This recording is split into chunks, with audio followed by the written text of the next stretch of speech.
اب اس کے بعد اردو تقریر کے لیے عربی دوم کے ایک طالب علم محمد معصوم عالم کو دعوت دیتا ہوں، موصوف تشریف لائیں اور اپنی تقریر پیش کریں۔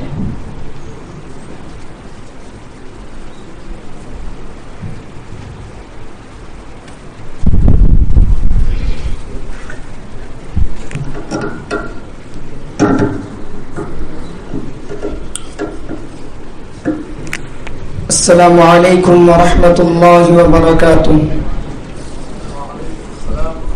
نحمده ونصلي على رسوله الكريم، أما بعد، فقد قال الله تبارك وتعالى في القرآن المجيد والفرقان الحميد: أعوذ بالله من الشيطان الرجيم، بسم الله الرحمن الرحيم، ذلك الكتاب لا ريب فيه هدى للمتقين، وقال النبي صلى الله عليه وسلم: خيركم من تعلم القرآن وعلمه۔ الہی رونق اسلام کے سامان پیدا کر، الہی رونق اسلام کے سامان پیدا کر، دلوں میں مؤمنوں کے الفت قرآن پیدا کر۔ صدر محترم، اسٹیج پر رونق افروز اور بزرگان دین اور حاضرین جلسہ، آج کی اس محفل میں اور آج کی اس مبارک اجلاس میں میرا موضوع سخن دنیا کی سب سے پاکیزہ کتاب قرآن پاک ہے۔ ہمیں چڑھتے سورج کی طرح یقین ہے کہ اس کا ایک ایک حرف سچا اور صادق ہے۔ وہ قرآن پاک جس کی زبان مقدس اور بیان مقدس اور جو فصاحت و بلاغت کا ٹھاٹے مارتا سمندر ہے اور جس کے متعلق ارشاد ربانی ہے، قرآن وہ کتاب ہے جس کے صادق اور برحق ہونے میں کوئی شک و شبہ نہیں، اور جس کے بارے میں محسن انسانیت حضور پاک صلی اللہ علیہ وسلم نے ارشاد فرمایا: تم میں سب سے بہتر شخص ہوا ہے جو قرآن کریم کو سیکھے اور سکھائے۔ دعا کیجئے کہ خداوند قدوس ہم سب کو قرآن پاک کی دولت سے مالا مال فرمائے۔ نوجوان دوستو، قرآن پاک رب ذوالجلال کی طرف سے عطا کردہ وہ حسین تحفہ ہے کہ جس نے 23 برس کی قلیل مدت میں پورے عالم میں انقلاب برپا کر دیا کہ بڑے سے بڑے فصحا، بلغا، ادبا اور شعراء حیران و ششدر رہ گئے، جس کی آیتوں کو سن کر پتھر دل موم ہو گئے۔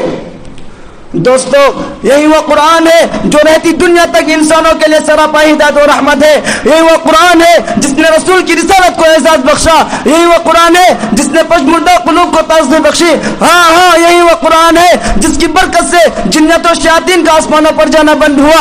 یہی وہ قرآن ہے جس کی برکت سے عزت و رفعت کے شامنے گر گئے۔ یہی وہ قرآن ہے جس کی بدولت سے محبوب حقیقی کی رضا نصیب ہوتی ہے۔ یہ وہ قرآن ہے جو سچائی اور امانت داری کا درس دیتا ہے۔ یہ وہ قرآن ہے جس کی نظیر پیش کرنے سے ساری دنیا عاجز و قاصر رہی۔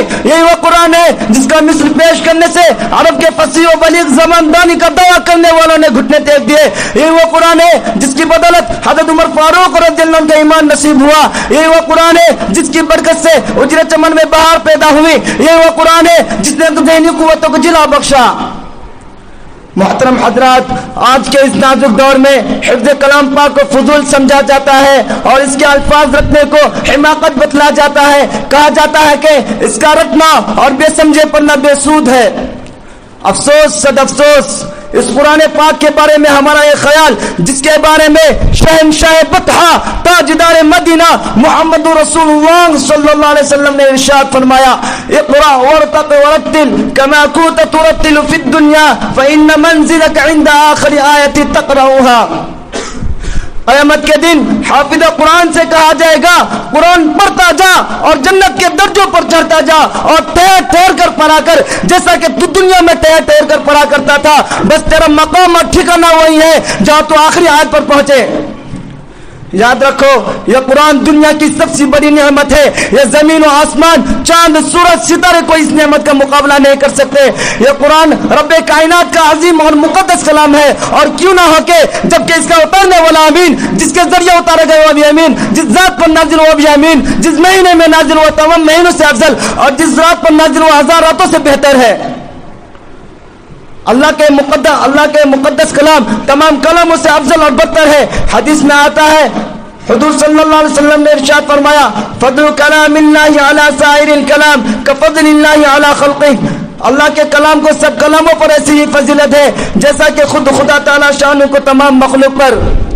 اللہ کا دلارا خدا کا پیارا نبی ارشاد فرماتا ہے جس نے قرآن کریم کو جس نے قرآن کو پڑھا اور اس پہ عمل کیا، کل قیامت کے دن اس کے والدین کو سورج سے بھی زیادہ روشن تاج پہنا جائے گا۔ حضرات غور کرنے کا مقام ہے، جب اس کے والدین کو اس قدر انعام سے نوازا جائے گا تو خود پڑھنے والا کا مرتبہ کا کیا عالم ہوگا۔ حضرات قیامت کا میدان ہوگا اور ایسے 10 آدمی جن پر جہنم واجب ہو چکی ہوگی، حافظ قرآن اپنے رب کی بارگاہ میں سفارش کرے گا، پروردگار عالم اس کی سفارش کو قبول کرے گا اور ان کو اس حافظ کی برکت سے نجات عطا ہوگی۔ مسلمانوں، قرآن کریم و عظیم برکت ہے جو سعادت اور قرآن کریم و عظیم برکت اور سعادت ہے جو روح خداوندی، معدن حیات اور سرچشمہ زندگی ہے۔ وہ عرب قوم جو پشت سے مردہ چلی آ رہی تھی، دنیا جس کو ذلیل اور حقیر جانتی تھی، کوئی ان کو اونٹ کی میگنیوں میں کھیلنے والا سمجھتا تھا، کوئی ان کو جاہل عرب کا خطاب دیتا تھا، کوئی ان کو جاہلین مکہ کہتا تھا، لیکن جب قرآن آیا تو جن کا نام جاہل عرب تھا صحابہ کرام ہو گیا، جس زمانے کا نام جہالت تھا اس کا نام خیر القرون ہو گیا۔ وہ مردہ قوم جو کروڑ نہیں لے سکتی تھی، وہ طاقت و قوت سے ایسی لیز ہو گئی کہ جس نے قیصر و کسریٰ کا غرور خاک میں ملا دیا۔ محترم دوستو، قرآن آیا تو زمان و مکان میں زندگی آئی، قرآن آیا تو عدل و مساوات کا پیغام آیا، قرآن آیا تو قیصر و کسریٰ کا غرور خاک میں ملا، قرآن آیا تو شرافت و عزت ملی، قرآن آیا تو توحید ملی، ایمان ملا، قرآن آیا تو ضلالت و گمراہی کی دلدل میں وادیوں میں بھٹکتے ہوئے انسانوں کا درد غم ملا، قرآن آیا تو دوستو سب کچھ ملا۔ مگر افسوس، صد افسوس، ہم نے قرآن کے دامن مقدس کو ترک کر دیا، ہم نے اس کی پاکیزہ تعلیم کو بھلا دیا۔ نتیجہ یہ ہوا کہ وہ مسلم قوم جس کے سر پر عزت و رفعت کے تاج تھا، ذلت و رسوائی کی غار میں جا گری۔ وہ مسلم قوم کامیابی جس کے آگے بڑھ کر استقبال کرتی تھی، ناکامی اس کا مقدر بن گئی۔ وہ مسلم قوم جس کی ایک آواز پر افریقہ کے جنگل میں رہنے والے خونخوار درندوں نے میدان خالی کر دیا تھا، آج ایک چوٹی بھی اس کا حکم ماننے کو تیار نہیں۔ وہ قوم جس نے کبھی حکومت و سلطنت کا فریضہ انجام دیا تھا، آج غلامانہ زندگی بسر کر رہی ہے۔ وہ قوم جس کی ماضی روشن تابناک تھی، حال و مستقبل اس کا تاریخ ہے۔ مسلمانوں، ہوشیار ہو جاؤ اور غفلت کا پردہ چاک کرو، قرآن سے وابستہ ہو جاؤ، ورنہ یاد رکھو ہمیں تاریخ کبھی معاف نہیں کرے گی۔ بس اسی بات پر میں اپنی تقریر کو ختم کرنا چاہتا ہوں۔ وآخر دعوانا الحمدللہ رب العالمین۔ السلام علیکم ورحمۃ اللہ وبرکاتہ۔ وہ معزز تھے زمانے میں مسلمان ہو کر، وہ معزز تھے زمانے میں مسلمان ہو کر، اور ہم خار ہوئے تاریخ قرآن ہو کر۔ قرآن پیش کیا، سب کے سب تعریف کے لائق ہیں، حوصلہ افزائی کے لائق ہیں، اور الحمدللہ کی بھی گئی۔ قدر جوہر شاہ بدانت یا بدانت چوہری، حضرت والا کی ذات، جس کو آپ لوگوں نے سنا ہوگا براہ راست بھی یا بالواسطہ بھی، کہ حضرت الاستاذ حضرت مفتی صاحب رحمۃ اللہ علیہ، ان کا ایک مزاج تھا کہ وہ جلدی کسی کی تعریف نہیں کیا کرتے تھے، لیکن انہوں نے مجمع میں بات کی تھی کہ مفتی شعیب اللہ خان صاحب کی شخصیت محترم، یہ کوئی کسی کے لیے اتنی آسانی سے حضرت یہ بات کہہ دیں، کی جائے گی انشاءاللہ۔ بسم اللہ الرحمن الرحیم۔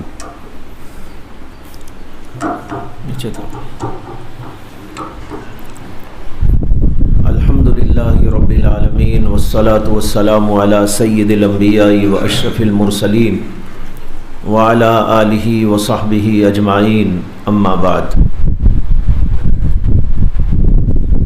حضرات اساتذہ کرام، مہمان مکرم اور مدرسے کے عزیز طلباء، آج کا پروگرام ماشاءاللہ اس قدر بہترین تھا کہ میرا دل الحمدللہ باغ باغ ہو گیا۔